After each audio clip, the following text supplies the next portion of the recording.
olsun, bilirdi yəni Interlə səfərdə oynayırıq. Interdə son turda nümayiş etdirdiyi oyunu görmüşdük. Bilirdi ki, yaxşı formadadılar. İkinci devrə pis başlasalar da son turda göstərdilər ki, artıq özlərinə gəliblər. Heyətləri də çox deyərdim təcrübəli oyunçulardan ibarətdir. Oyunda onu göstərdi. İstədiyimiz kəsəri hücumları qura bilmirdik.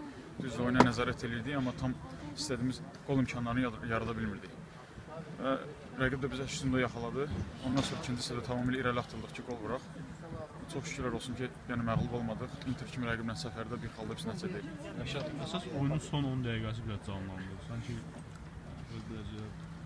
ümumiyyətcə Interə qarşı oynamaq həmişə çətindir. Yəni xüsusi sistemli oynayırlar. Özünüz də görürsünüz, qapalı müdafiə olurlar.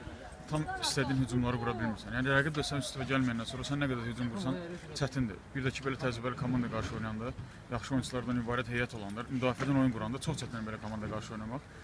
Baxımlı oyunu nümayiş etdirmək, amma yenə də düşünürəm ki, səfər oyununa baxmayaraq pis oyun olmadı. Rəşad 65 dəqiqə demək olar ki, çərçivəyə doğru zərbə getməli. Bunu Interin müdafiə olunmağı ilə əlaqələndirmək olar, yoxsa necə? Yəni, hər ikisini əlaqələndirərdim ki, biz də hücumda yəni, istədiyimiz kimi kəsərli olmurduq. Inter də çox yaxşı müdafiə olurdu. Ümumiyyətcə, biz həmişə Interə qarşı oyunumuz çətin gedib, ağır gedib. Bu da ağır oyunlardan biri idi. Yəni, istədiyi kimi yaxşı müdafiə oldular, yaxşı qapandılar. Və bizə də onların müdafiəni yaramaq çox çətin idi. Yəni, bir anlıq fikirləşdiniz ki, bugün 3 xal əldən gedir və Zirə ilə xal fərqi 3-ə enir. Var idi, elə bir fikir vardı. Sözüncə, mən qol buraxanda da çox əsəbləşdim. Çünki bilirdim ki, bunlara sonra Inter komandası qol vurmaq çətin olacaq. Yəni, ümumiyyətcə, mən tariximdə çox qol vurmuşam ki, 5 dənə qol vurmuşam, 2 kamrona. Sağ ol, otururlar. Ümumiyyətcə, belə, nə sual edir yadımdan? Yəni bir müdafiə olunmağınızla bağlı idi, yoxsa? Inter kimi komanda əgər müdafiədən oynayırsa, yəni çətin olur müdafiə yarmaq. Zirə ilə xal fərqi də, yəni bir anda fikirləşdim onu, düzdür. Yəni qol vuranda çox əsəbləşdim, çünki bilirdim ki, qol vurmaq çətin olacaq. İkinci hissədə belə gedirdi ki, sanki vura bilməyəcək.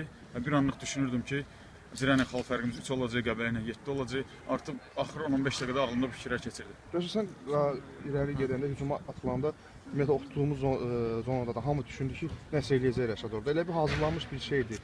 Düşündüm və getdim. Hazırlanmış bir şey deyil bu. Sadəcə olaraq baş məşqçi. Sanki deyirəm. Baş məşqçidir ki, irəli gedib, itirəcək bir şey yoxdur. Axırı 6-7 dəqiqə qalmışdır. O da ağlımdakı Allahın izni uğurlar. oyun final hesab vermək olar. Final hesab eləməzdim, hələ çox var irəlidə, çox oyunlar var. 4 xal oldu aramızdakı fərq. Çalışacağıq ki, yəni qələbə qazanaq inşallah ki, xal fərqini biraz da artıraq.